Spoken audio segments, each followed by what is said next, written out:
Hey everybody, it's Jim Johnson here, the head coach at Contractor Coach Pro with this week's episode of Contractor Radio. And this is a really cool week because it's actually the second episode this week. And I really wanted to get this one done because a little bit of the timing of the year and the timing of the day. I wanted to make sure that we did this on a Friday because the guy that we're going to have on as a guest today may talk to us about the importance of what we may do on a Friday for our Saturdays. And we're going to talk a little bit about canvassing today. We're going to talk about how we do lead generation and how we do sales through this concept of canvassing, or better known as door-to-door. And door-to-door sales has been around for a very long time, and we want to talk a little bit about why it's so important. It's the lowest cost, fastest way to get new business if you're strategic and tactical about it and apply it in the right circumstances. It works both for insurance restoration type work for you insurance restoration contractors, as well as you retail guys. We have quite a few retail contractors that do door-to-door canvassing. And so our tip this week is this coaching tip. I'll really try to get those out before we get started, is if you're going to canvass, it's all about your mindset and your purpose about whether you feel good about doing that or not. So whenever I first started canvassing myself, I kind of put myself in this position where I was looking down upon it. I felt like I had more skill. I was better than door-to-door canvassing. And because I felt like for lack of a better term, slimy sales guy, slimy door-to-door. And the reality was that wasn't what we were. What we were is educators. And so if you can get your mind wrapped around this idea that you're out there to educate, you're not out there to sell, and I'm sure our guest is going to talk about that today, but that's our tip. Get your head wrapped around that. It'll make it a lot easier, and you'll actually open that door and start to get to work. So I want to bring on our special guest today. His name is Shawn Meredith. He is with Hire a Canvasser. He has been doing this for several years now, lots of experience at it, and I'm bringing him on for a reason. He's one of the few guys out there that are in this marketing game where he delivers. He actually shows up, does his job, does a great job of it, and tends to educate those folks that he's working with quite well. So I want to welcome the owner, founder, all things guru when it comes to door-to-door out there, Shawn Meredith. Welcome to the show, man. Good morning. How are you, Jim? I am doing fantastic, and I've been wanting to get you on the show for a while. I think I mentioned it maybe almost a year ago. Like we were talking back and forth, and things just get away from us. We had crazy 2020, and I can't wait to talk to you about that when it comes to door-to-door as well. But it's good to have you. Tell us a little bit about your background, how you got here, maybe what you did before this whole canvassing thing that kind of led to where you are. Really been in door-to-door sales my whole life. Started at 13 selling newspaper subscriptions for 2 years, and from 15, 18, mom wanted me to have a job. That didn't work out very well for me, and I knew I had to get back into door-to-door. Then at 19, hopped on a crew. I'm sure most people are familiar with like magazines, chemicals, and that type of deal, and did that for a few months. Found out that type of environment wasn't really me. And came off the road after a few months, and then hopped right into Kirby Vacuum, and that was fun. And I sold Kirby's for about 2.5 years. Learned a lot about closing, one-stop closer. And then after those 2.5 years, hopped into the meat business and did it for 7 years. So okay, that's the double up right there is what I would call that. You sold Kirby Vacuums, and you sold meat door-to-door. Like those are the classic if you would have just told me Cutco knives, you'd have had the trifecta, and it would have been like, all right, he's got all three of them down.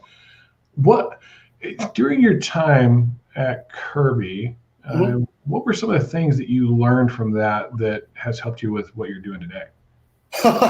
Work a whole lot of hours. On Kirby, you were on a crew. And it wasn't uncommon, getting to that office at 8 in the morning, chanting those Kirby songs and getting all pumped up.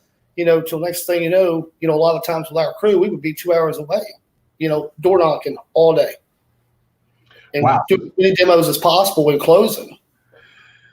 So we sang songs. This is something I did not know about. I knew that training and stuff. The gang's all here. Yeah, like a little cult, So yeah. So how about the meet thing? Like door to door? I think the meet thing is actually kind of cool. I've had those guys come to my door. I know I can talk them way down to, getting it somewhat affordable. I kind of know the whole gig there. I've always thought door to door wine sales would do awesome. Like you just have people that are on a route, you come to them once a month, you sell them these bottles of wine, you have these little tastings. I have a feeling there's something to do with the alcohol bureau saying, no, you can't do that. But I always thought that would be a really good idea. Did you find yourself going back to the same people often, or is it always new people in the meet thing? So the honest answer is a lot of people in meat offices like to smoke a lot of marijuana. So they would be very forgetful. I was one of those people. I've always had a mind like an elephant. I didn't forget much, so I would always remember who the customer was, even if they lived an hour, 2 hours away, and I would just pop up out of just nowhere, and you were expected to buy again, but 7 years, I did a lot of door knocking to build up that, I guess you could say, clientele, but it was very fun. I mean, going from, asking somebody to spend $1,800 on a vacuum cleaner at that time, to now going into an interview and saying, wait, you just want me to go out and sell food door to door? Sign me up. You sound like me. I have been in sales, a lot of different types of sales, and I would call them retail sales, where it's like somebody actually has to give you their money to buy whatever it is, right? And health clubs, insurance, and things like that. And whenever I got into this, it was like, so what you're telling me is all I got to do is pay their deductible, and then they get all this big new stuff? Sign me up, man. This sounds easy. This is not all that hard. It's not really sales, comparatively speaking. So from those two experiences, I would imagine you got a lot of training. Is that a fair statement? Yeah, I mean, that was a long time ago. But kind of like the way I do my training now. Kirby was the same way. The meat business was the same way for the most part back then, where you rode along for 3 days. You were learning how to hook doors. And then the veteran would come in there, do the demo, and close, and you would kind of have to learn it all visually. That was kind of the training back then, just hands-on experience. So you said something that I hadn't heard before: hook doors. And I have an idea. You're kind of the setup guy, right? Yeah, it's the most important part. And so we have a lot of that concept in insurance restoration, right? We'll see companies that'll have people going out knocking doors, and finally they'll get somebody that says, "Hey, yes," and boom, I got a sales guy over here, and he comes over and takes over from there. So similar concept, right? Mm-hmm. Okay. When it came to moving from those into this, what happened? Where'd that transition come from? Well, I didn't come straight from the meat business to here. I went through 5 years of B2B hustling power equipment all across the East Coast. That was the hardest thing I've ever did. That was the hardest. What made that different? It was everything. Psychological. I mean, you're literally trying to go out and hunt. And when I say hunt, it doesn't matter if it's a random business. It doesn't matter if it's a guy that has enough wheels on his truck that you think has money. It is straight hustle, and your determination to just run around all day around a city, and ask somebody for, $6,950 that doesn't know you from Adam, and to tell a very convincing story, why you have all this power equipment on the back of your pickup truck. A lot of people could not do that. I mean, that's tough. Boy, that's taking meat sales to a whole new level. Yeah. I mean, that's the first high ticket item that I had done, but it's like knocking doors, right? If you can't sell a roof if you can't get on one. So the power equipment business was the same way. You have to be good, quick, tell a story. You got to get them behind that truck. So when they get behind the truck, you could tell the story of why you have this stuff, why your boss is getting rid of it, and kind of do everything without sounding like a salesperson of why you have this here in front of them. because if you can't get them behind the truck to listen to the story, you're never going to get rid of any of it, right? So everything is a hook. Yeah, so that's always been that thing, right? For us as consumers, this line of, hey, I had some extra meat in my truck. I was just in the neighborhood, stopped in, or hey, I got this extra power equipment. That was one I've never heard before. So how do you feel about that? Because it truthfully isn't extra. It's like, hey, we got this stuff, right? Why? Well, we were trained to sell greed, not need. And the more you understood that it's not about what's on the back of that truck. And a lot of people would have a problem understanding it. They would think, oh, I've got to go out and sell this load today. You aren't selling anything. You're selling greed. Greed sells stories. The better storyteller you are, the more people will get greedy. So if they see it and they, oh, it was in a trade show, my boss, blah, blah, blah, we can't send it across state line because of OSHA, big old fines. You get them thinking. And they're like, oh, this is like $14,000 worth of stuff. And your boss is only wanting, $69.50 for this big diesel generator. And you're going to just let me have everything. All of it? That's what he told me. I don't know. So just from a moral standpoint, how did that sit with you as an individual? I mean, I really, believed in the product with the first company I worked with. I thought it was good. City to city, state to state, getting more into it for 5 years of doing it, being called a gypsy more times than I could ever count. I mean, I got called gypsy all the time. Yeah, so not feeling real great. So how'd you get into this? Like, where did that come from? Well, so when the economy, collapsed back in 2009, I had to actually get a job. Wasn't used to doing nothing like that. And it was, doing lead generation for a window company, retail. Mm-hmm. And I only did it for about 3 weeks. And one day the crew manager came to me and he's like, you have a lot of talent, for setting leads, doing windows. Why are you doing this? And I was like, there's no jobs. The economy was gone. He said, you need to get into roofing. And I was living in Lexington, Kentucky at the time and started making some cold calls and talked my way into the business and had a company that was going to give me a shot. And I didn't know the difference between an arc, a 30-year arc and a 3-tab. So I just kind of learned it as I went. And after day one, we were driving back to the hotel, me and my roommate, and we got crushed with hell. So it's like the golden egg fell right literally on our car because I'd never seen hell like that before. That's kind of like one of those God moments, right? Like God said, I'm going to give Shawn a break. And I'm assuming things went pretty well from there. It did. It a lot of very fast learning. I mean, I thought we were going to die in a car. I mean, it's like pounding it so hard. I'm like, oh my God, the windows are going to break out. We're going to die. Never experienced it. And So let's talk a little bit about some practical stuff. But before I do that, I want to ask you, I always ask these 3 questions of anybody I'm interviewing. And to this point, what's your greatest achievement minus the family stuff, right? Like that's a known and we better say that or our wives will get us. So besides those things, what's your greatest achievement today? Hire counsel, what I've done and, 11 years into this, continue to grow and get better and more knowledgeable. Getting custody of my daughter, 2011 was a huge thing, court was very weird on that Thursday. And the judge goes, when are you planning on flying to Colorado? And next day we were on a plane as soon as I got awarded and went out there with no money, $100. The company had picked us up at the airport, took us to a little diner, gave me $100, 2 weeks of a rental car, 2 weeks of a paid apartment, said, build you a canvassing crew. I wish you the best of luck. There we were, I've got this 8-year-old daughter. And then 2016, stayed with it. And then I said, you know what, let's go back to Kentucky, get out of Colorado, start hiring a canvasser, just take this thing nationwide. And it's worked out so far the last 4 years.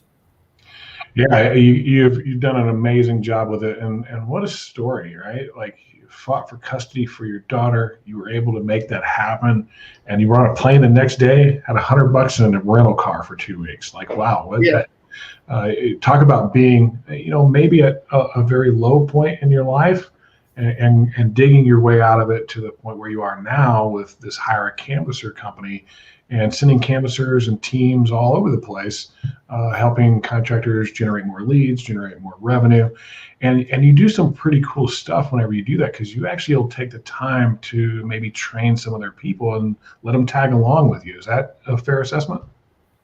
Not during necessarily the league campaigns, but the training's done separately. I personally do the 3-day training. Now I'm going to start doing it to where I'm bringing one of my pros with me to the companies.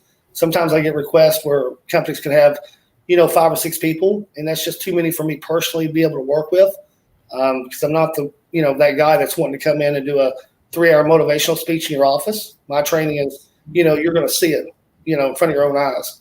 We're going to go out to the field and we're going to work. I think that's one of the most valuable things that you do, though. Like you actually take them to the field. It's not this classroom type learning and role playing and stuff like that. You may do a little bit of that up front, but when you actually take them out in the field and say, "Hey, let's go do this together," and there's a big difference between telling somebody something and showing somebody something. And I think showing actually solidifies whatever it is that you may have told them before. All right. That's a great achievement, man. It really is to go from there to where you are today. That's pretty awesome. So let's talk some practical stuff, right? We talk about some sales. You're going into a fresh new neighborhood. Nobody knows who you are or what you're about or anything like that. What are some of your approaches to getting from a strategic standpoint? I mean, do you knock all day long? Do you knock at specific times? What does that look like? Pre-COVID, depending on the time of the year, I mean, most of our guys would be going out, in the springtime, from like 2 to 7, as the season, gets a little later. I mean, you be out there at 8:00 at night. Ever since COVID, every day is a Saturday right now, and it has been since March, and it's been awesome. Which kind of COVID would just stay around for the next 5 years. I mean, everybody's home; they're all working from home. Don't say that. Please don't say that. I mean, anytime you wake up, you can go knock nowadays. I mean, they're there, take advantage of it. Yeah, it is a great opportunity, really, for those of us that do the door-to-door and canvassing and those type of things. People are home, and we're not restricted as much as we used to be. I've seen a lot of companies kind of change their tactic to saying, hey, we're going to get started about 10 o'clock in the morning, maybe even 9 o'clock in the morning, and get out there and start knocking doors, and people are actually home. Mm-hmm. So, okay, we're going to go knock doors. Timing isn't all that big of a deal during COVID, but during normal times, it's something where we're going to be in the evenings and those type of things. Yeah. I mean, unless it's like fresh, I mean, things can always, change. And, it goes a lot with our clients as well. We allow them all the freedom they want. They're picking the neighborhoods. They know where the adjusters are buying. We're just following their lead and setting them up for success. All right. So you knock that first door and somebody answers it. What's the approach? Great. So I would never deviate in anywhere in this country. I don't care if it's a 2-day-old storm, a 2-week-old storm, or a 2-month-old storm. I do things in a very unorthodox kind of manner that a lot of people won't. So do you want me to tell you exactly what I say? I'd love to hear it. I mean, I think it'd be great for our listeners. Here's one thing I know. Okay, Shawn, just, sometimes we're a little bit cautious about information we share. And I can tell anybody and everybody everywhere what my tactics are. So this is a tactic that you're about to share. But I also know that they'll never execute it the way I will, nor do they understand the entire strategy behind it. So feel free to share. See, now I feel like I got to stand up so I can get into my zone. Now you're getting me in my little world. But the first 8 seconds is most critical. So I'm always very cautious to always stay as far back as I can. If there's steps, I'm always going to be down at the bottom of the steps. Always keep your distance. I'm a very handsy type person, but I'm almost like a robot. So once they open the door, and I could be like this. I don't wear any work shirts, as you probably may know that. I don't wear any of that stuff. Hey, sorry to bother you. I know you guys have been bugged by a ton of people over the last couple of weeks. I just want to stop and give you a flyer and see if you folks have filed a claim yet. At that point, within 8 seconds, I've approached them slowly. I've put the flyer into their hand. I've taken 2 steps back. I've got outside of their bubble, and I've already put you in a weird situation with my first question that's already coming out. And however you respond to that question is how now I'm going to go with the next one. So maybe I can play the role of the homeowner a little bit. I want to kind of point out something there that you do. You ask a question, right? That question is critical because when you ask somebody a question, they are, for lack of a better term, required to respond, whether it's a no or a yes, but they're required to speak instead of just stand there. And so if you make a statement, they're not necessarily required to do that. So this question that you're asking if you filed a claim yet or not, is there a reason you asked that particular question? Yeah, well, and I know a lot of people don't agree with the sorry to bother you part.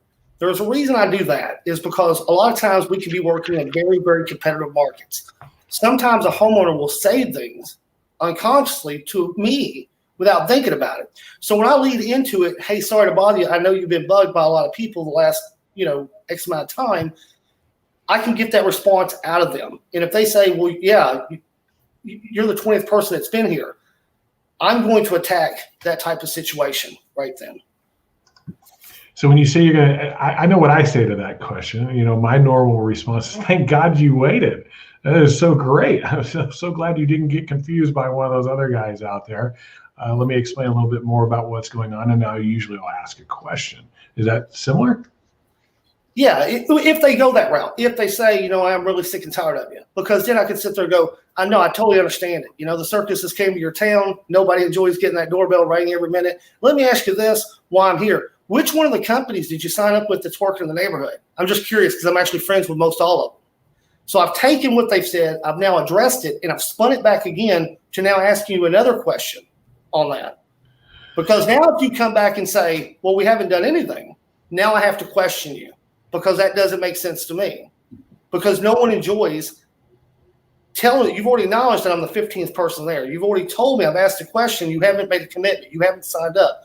What are you scared of? What is going on? We're going to get to the bottom of this right now, and I'm going to address it to make this where you can understand it. That's a brilliant question, by the way. I haven't heard that one before. Like, okay, so you've had all these people at your door. Which ones you sign up with? That's awesome. That is awesome, Shawn. Because then they have to answer. They have to answer it. If there's no sign in their yard, likely they haven't signed up with anybody. Well, I haven't signed it. And so then, boom, it's automatic. Next question, right? Yeah. And they're scared. They don't know because no one's digging in to find out where the problem is. And that's something I'm going to do is dig in to be hopeful, but not to be sounding like I'm trying to sell you. Yeah. So we talked about this a little bit before we brought you on, you and I talking, getting ready for the show, and this idea of selling versus educating. And it seems like you take this approach that's the thing, that I'm here to educate, which is a lot different from what you were doing before with me or Kirby or Power Equipment. You were there to sell. Right. Do you like this better, this format? Yeah, I mean, it's, this drives. Door to door. Anybody that's knocking, you should always look at the expectation is how many people are you going to help a day? That's really what it boils down to. So many people are like, well, how many doors should I knock on? It doesn't matter. You're not being paid on effort. You're getting paid, to solve problems. You knock as many doors as it takes to solve that problem. So it's always fun. I never look at it as being work in this industry. I'm truly out there just trying to help people answer the questions and bring my client together with that homeowner to hopefully they can do business. So you follow the same format every single time? Every single time. I don't care where I'm at in this country. I'm not. Yeah, let's say, for example, and I did this with Tom when I was training with him a couple of years ago, Tom Self, with Pro Alliance. Tom had us in the neighborhood during training where a lot of people were denied. So once I started having that in my head, and I knew the insurance company, as we know, it can be common in a lot of different markets, right? So I would approach it, hey, sorry to bother you. I missed you guys last week when I was in the neighborhood. I'm glad I had a chance to catch you today. I just want to stop and see if you folks have filed a claim yet. Then I would pause. Or more importantly, did you guys already get denied? And if they sit there and go, and I know this, I'll sometimes throw that out there if I've already talked to multiple people in the neighborhood that were denied, right? And use that as part of the opener. And if they go, yeah, we were denied, and if I see a trend, say with AmFam, I'll throw it out there. Let me guess, you're with AmFam, aren't you? Now all of a sudden I'm a hero. Now I'm a hero. Like, how would this guy know this? So you mentioned that you step back, give them room. whenever you do that, they almost have to come out of the door, right? Which is always kind of cool to get them outside with you. And you hand them a flyer. Mm-hmm. Is that flyer important? Not at all. It's just since I won't wear a work shirt, or any of that, it gives me a reason of why I'm there. Because again, if we're working Chicago, Dallas, Houston, very competitive markets, I want to have, me and my guys need to have an advantage over everyone else. If I know the 8 seconds is the most critical part of the door, the last thing I want you to see is roofing, construction, remodeling, exteriors, or anything on my shirt. I might as well turn my hand up and, I'm a roofing salesman as soon as they open. So yeah, you're the guy next door that I just. I'm the guy next door. Yeah, I could be in flip flops and on my Segway doing 360s. If you look out your side window and go, "The hell's that out there on a Segway?" And I'm like, it's not a roofing salesman. That's actually key, and you see that as an approach in a lot of different places. Not necessarily the just looking like the guy next door, but you'll see people with like high vis vests on and things like that. They tend to look more like somebody official that may be working on the gas lines or water lines or something. We got to get them to answer the door. And while that may feel a little bit, sneaky, kind of, it's for the right reason. It's for the right reason that we need to help you. We need to engage with you. You need to have this education because we're not here to just sell you a roof. We're here to do things the right way. Right. It's all psychological. I mean, it's a psychological game. The whole door to door is. So what's the toughest one you've ever had that you actually got them to say yes? Like an individual person? Yeah, like you were like, man, there's no way I'm going to get this person. All of a sudden, you did.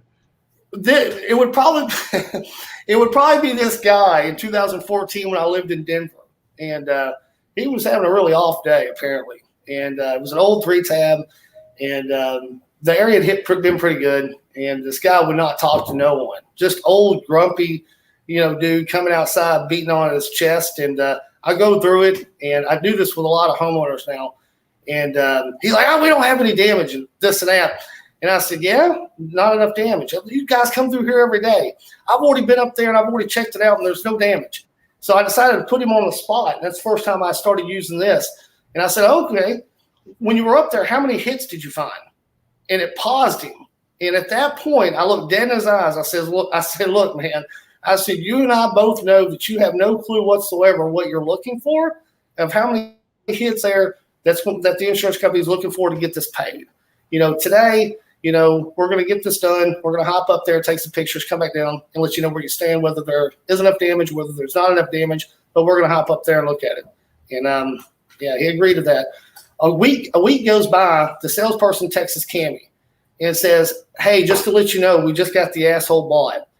Also, let Shawn know that the asshole said he really appreciates the way that he talked to him on his front doorstep that day. And when it was all said and done, the guy got paid and got a new roof. That's awesome. That's really good. So, sometimes people – actually, I'll rephrase this. Why don't people want to knock doors? I think a lot of it has to do – they don't really know what to say, or some people have done it so many times. And you don't know what you don't know, right? And if you're not taught a different way and you're just trying to – go through it, it's like a squirrel trying to find a nut. I mean, you're going to work yourself to death, and, that's a whole lot of effort that you're putting in because you don't really know how to go about asking the right questions and setting people up, if that makes sense. I don't think it's people that's lazy at all. I just think they get a little scared because they just don't know what to say. And that's normal. Yeah, it's fear, right? It's fear. You don't know what's behind that door. I think that's a bit of it. I may not be well trained. I may not know exactly what to say, and I have no idea what's behind that door. So fear steps in, and when fear steps in, we tend to make excuses and go, I think I'm going to go hang out at the bar, right? Instead. And the hardest door to get open is yours. You get that door open, you go knock that first door, and then the rest become a little bit easier. Would you agree with that?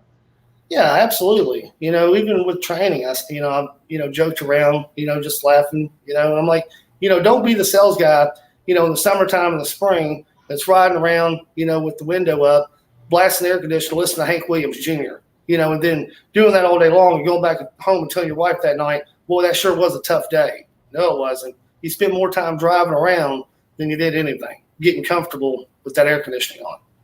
One of the best things I ever seen was work in Denver. And I pulled up in a neighborhood during a storm. I think it was 2013. I literally see the sales guy with one of those extendable ladders, right? Literally going door to door carrying it. And I said, that right there, that's a hustler. Oh, yeah. That's it. Yep. That's great. I got my ladder. I'm ready. Yeah. He would knock it, set it right there next to the door, and it was game on. And he would take that ladder all the way down the street, door to door. So one of the problems I see in door knocking is we knock on a door and you've got these Ring doorbells, you've got all that stuff, right, going on, and you know the person's home, but they don't answer the door. Do you have any tricks to share with people on how to get people to answer that door? We have our host. We have our entire house with Ring, alarms and everything. Even though it vibrates, and they know that you're at the door. I'm still that person. I'm never going to ring it. Like if you have Nest or Egg or whatever, I'm not ringing that thing. I'm not having a conversation with you through that in any means. Even if you activate it, what do you want? I'm probably just going to walk away. Old school doorbell, I'll ring it, knock the door, and go from there. But they don't really usually come on intercom, through Ring, what to Yeah, I don't think they do either. So have you ever had somebody that you knew was in the house, but they didn't answer the door on you? Oh, God. Go work Denver one season. Go work in Denver one season, and you will see that all day long. Any tactics that you might use to actually get that person to open the door? No, not. I wish I had an answer for that, but not really. No, and that's cool. Like, not everybody knows everything, right? I was just trying to see if there was something out there. I know one of the things that one of my clients does is they'll have one of the apps, right? Like whatever it is, Spotio, Sales Rabbit, those guys, and they'll be carrying that around with them because it's part of what they're supposed to do. And a lot of those people have phone numbers, so they'll actually walk away from the door. And they know the person's home. They'll kind of walk down the sidewalk a little bit. They'll pick up their phone and dial. They'll dial the person. And when they dial, they say, "Hey, yeah, I kind of thought you might be there. I just want to make sure that I didn't scare you." And that's that type of thing. I want you to know that I was just here to give you some information, educate you about something going on with your home. And I just wanted to make you feel comfortable because I know sometimes opening a door for a stranger is very uncomfortable. And sure enough, they'll invite them back up. And so that's kind of this little thing that those guys do that works out pretty slick. Taught me something. Hey, well, that's what we do, man. That's why these podcasts and this information that's free and accessible to everybody out there is so valuable. It's why we should listen to it. There might be that one golden nugget that you get that makes a difference in 10, 20, 30 new sales next year. And if I make 10, 20, 30 new sales next year, what does that do to change my life? Like that's amazing what that can do. And this is just part of learning, part of knowledge, part of getting educated is gathering all the information you can, making good notes, practicing a little bit, and getting a little bit better at what we do. All right, I got another question for you. Yeah, have mentors in your life, people that taught you stuff? Back in the day, even? Yeah, I mean, every industry I've learned, like if, to get to where I'm at, with the lead generation, here it's back then in 2009 when I got started in this industry, I surrounded myself with some really big closers, that I would work with companies, over dinner, whatever it was, and was picking their brain to learn everything that I possibly could, to perfect the best style with my personality at the door. What's the best thing that you've learned from one of those mentors that you still apply today? Oh, it would probably just be a combination of various. I don't think there's one thing in particular. It's just how to lead those people down the path from all kinds of. There's so many people I've talked to, over the years to develop just the way I do it. So I can't really contribute to really any one person. I couldn't say. Okay, from all those people, is there something that whether it's persistency, you just keep going? There's this step-by-step thing that you follow? Was there anything like that you learned from folks? creating value, any of that kind of stuff?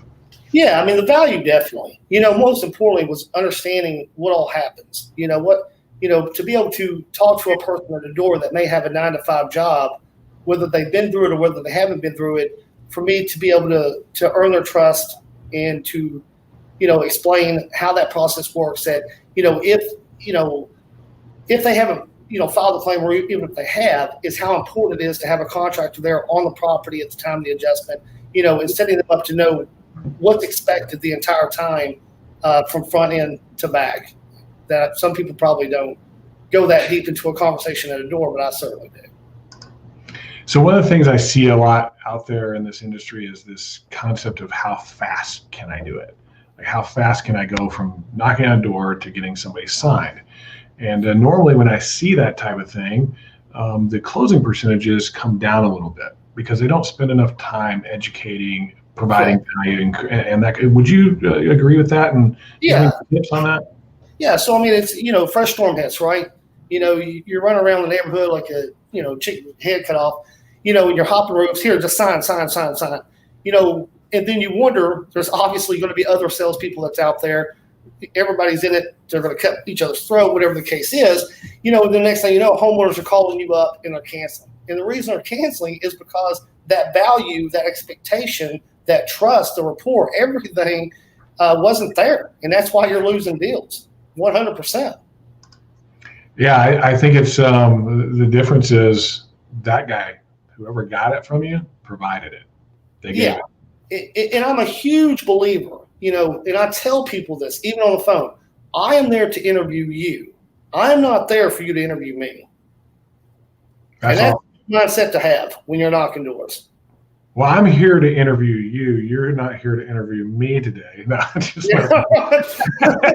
I tell reps, like when I'm doing the trainings and stuff, I'm like, just because you get on someone's roof doesn't mean you have to come down and sign them up. I mean, plain and simple. If your goal is to sell, say, 100 roofs, have the mindset that you can literally go out and hand pick 100 people that you're going to do business with. If you come off that roof and they're like, hey, so, can you meet my deductible? Can you give me this? Can you give me that? Run. Because if you sit there and give in to what people want, and it's time now to collect your money and get them to pay you, you're going to be having a very bad day. So pick and choose who you want to do business with. I learned a long time ago, people ask me this question, what's the most valuable thing you ever learned about sales? And the most valuable thing I ever learned about sales is knowing what the word no means, being able to say no. And no, we don't need deductibles. We're too good for that. Well, our clients understand that we're going to really deliver, and we don't have to do stuff like that to work with our customers. We provide value far beyond your deductible. And being able to say that professionally without rubbing people the wrong way, and it's human nature. It is human nature for us as individuals to get the best possible deal we can. Sure. If we go into the equation knowing that, all we know then is we just have to say no. We have to be able to say that in a way that makes sense to people. And I think too many people are just too weak at being able to say no. Right. And when you do say no and they're adamant about it, then they're not your customer. Then you know that, not my customer, that's not my person. Because if they want something now, they're going to want something more before the whole thing is all over with. And be okay with that, because the person that you do get that's like that is going to take 5 times the amount of time of anybody else that you work with. Right. So, that's great advice. Great advice. Last question. We all only have so much time on this planet, and there's going to come this day for all of us, right? And so a bunch of people are going to come. They're going to celebrate. What do you want them to say about you? On that day that we leave this world of ours, what do you want people to remember you for or say about you? He definitely spoke his mind. Very opinionated, wasn't scared to say what's on his mind, very trustworthy, very direct. Definitely would argue if need be. Those would be, pretty big things. If I believe that I'm in the right, I will argue until the sun goes down. I'm not a sugarcoater, never have been. And I think anyone that knows me would know that as well. I will tell you exactly how things are, not even in business. I'm the same way. Contractors call up inquiring. I will not sugarcoat, and anybody that might be listening to this will know that. I'll tell you exactly how it goes, and that's it. That you'll get the straight truth from me. That tells me a couple of things about you. Number one, you're comfortable in your skin and with who you are. To be able to say that is, most people are scared to say something like that. You're transparent with the people that you work with, so that allows you to set expectations correctly. And if expectations are set correctly, most of the time things go pretty well. So that's cool. Hey, this idea of my legacy being what I said, I meant, and I am who I am. That's pretty cool. Shawn, great interview today. Thanks for sharing with us. Any last parting words of advice to these guys that are out knocking doors, doing what they do, maybe thinking about knocking doors, maybe even in retail, some of the stuff that you may have had from there? Any last piece of advice? Just keep practicing. I mean, door to door is all about being consistent and persistent, and surrounding yourself with people, to where you want to get to as far as knowledge goes, and learn how to place that, in a structure when you're knocking. Because at the end of the day, for anyone that believes door to door doesn't work, they will always be here. If it wasn't Kirby Vacuum, Warren Buffett wouldn't be owning the Kirby company for the last 50 years or so. And a lot of people don't know Warren Buffett owns Kirby, and he does. They're still going strong at 60 plus. So when I put a post up last week, imagine going out and selling $2,000 vacuum cleaners every day. All you got to do is go out and get some ink. There's much harder things to sell door to door. So go out and help as many people as you possibly can. You don't have to sell $2,000 vacuum cleaners. People pay for something that's worth it. And that's really what it comes down to. If you can generate the value in something that it is truly worth the amount of money that you're paying for it, people will pay for it. I'm going to go out and buy $1,000 set of knives. It's only 5 knives today. And it's something that my wife and I have talked about for years. And she's a chef. She really likes to cook. She's great at it. And I want to make sure that she has the right tools and the best tools. I don't ever want to buy another knife again the rest of my life. I've spent way more than $1,000 in knives over the last 28 years with her, where if I would have just spent it up front. And I learned kind of the hard way. But I never had anybody come to my door and try to sell me Cutco knives. I think if they would have, I probably would have bought them because they can create that value. Shawn, awesome job today. Well done. And if nobody knows, this is Shawn's very first podcast. Is that correct, Shawn? Yeah. Yeah, you did a great job, man. You did a great job. Feel comfortable with it. Just be you, like you said, and these things go great. It's good having you on board. If anybody wants to connect with you, how do they do so? You can give us a call at 844-HAIL-YEA, HAILYEA. And then the website, hireacanvasser.com. And you can inquire through there or send me a messenger and we can hop on a call. Love the phone number, man. That's really good. What? I said I love the phone number. I got one more question. I do have one more question about door knocking because I have what I call a worst experience that I've ever had. What's the worst experience you've ever had? Something door that's knocking? Yeah. I wouldn't say it was at the door. I would say it was in the house. And I was about 19, 20 years old working Eastern Kentucky. And anybody that's ever been to Eastern Kentucky knows those haulers are pretty long and it can be a little scary. And I was in there with a woman, with the wife, and it was getting pretty late. It was probably about 9, 10 o'clock. And he comes in he was a coal miner, and he had come in from work. He looks at me. I'm there, young 19, 20-year-old kid with his wife while he's at work. I've got the Kirby vacuum all over the living room floor, and I was pretty new. And he told me when he walked in, he said, "You got 5 minutes to pack that thing up before I go in here and get the gun and shoot you." And anybody that knows anything about Kirby vacuum knows for a fact that thing can come out very easy, but it only goes back in that box one way and one way only. So you're talking about being scared. trying to make sure I put that thing so I could get the heck out of there with a 5-minute time limit. I wasn't taking no chances with that guy. That's awesome. I actually had somewhat of a similar experience at a door. A guy met me, and in his left hand, he had a Rottweiler with one of those short leash, handle type deals on it. Mm-hmm. And on his right hip, he had his gun. He said, "If you don't get off my property in the next 30 seconds, I don't know which one I'm going to use." And I was off his property immediately. As soon as I got off of his property, I said, "Are we good to talk now?" And he was still paying attention. And it actually came back around, and we were able to get things worked out. But that was the scariest moment. It didn't stop me, though. And that's why I wanted to bring that up. Like, you didn't get stopped by that. I didn't get stopped by the other. Usually the only way you really get in trouble is because of you, not them. Yeah. I mean, you don't know what's going on in someone's life. You can't take door to door personally. You don't know what's going on with them. Don't wear your heart on your sleeve. You do not pay their mortgage. You do not pay their insurance company. Bottom line, you're just there to help X amount of people every day. Yeah, you can't take it personal because it isn't. You don't know. Did that wife just tell the husband that she wants a divorce? Did he just lose his job? Did he have a crappy day at work? You never know. And just be cool with that and move on to the next one. Yeah.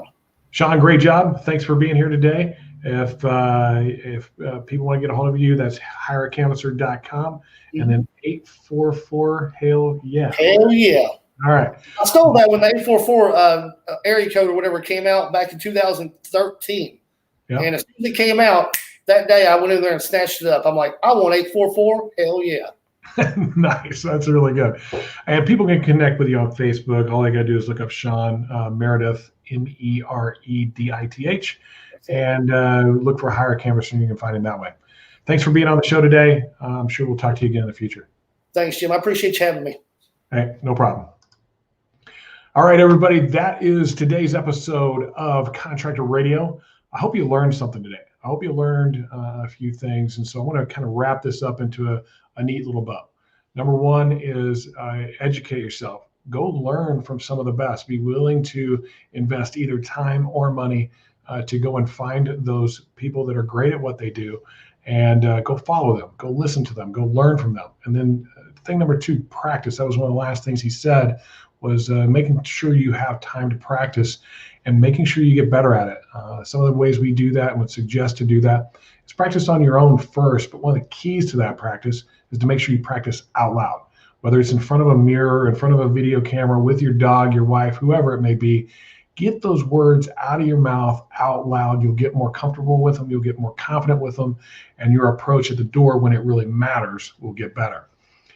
The other thing that I want to mention is being active. Get out there, open your door, and get to work. One of the great things about door knocking is it is the cheapest form of marketing and advertising. It brings the fastest results that you can possibly have. So don't disregard it. Don't look down on it. Look at it as something that you want to master and be great at, and look at it as an opportunity to educate people, not sell people, and you have a rock star time out there knocking a few doors. You get to meet a bunch of great people and create a bunch of great relationships. As a matter of fact, the 10th door I ever knocked, I am still friends with that guy to this day, and that was 3 years ago. And so you never know who you're going to meet behind that door. I look at it as an opportunity to create a friend, not necessarily sell somebody. So thanks for joining us on Contractor Radio. Make sure that if you are looking for education as a salesperson or in marketing, you check us out at contractortrainingroom.com. If you're looking to get better at what you do, get control of your business, grow your business so that you can find that financial and personal freedom that you're chasing as a business person, check us out at contractorcoachpro.com. Click the free assessment, take it, and we'll actually sit down and have a hour-long free strategy session with you, a coaching call, so you can kind of see what we do. Look forward to seeing you again in the future. Have a great day, and be thankful and grateful for all the blessings that we have in our lives. We'll see you.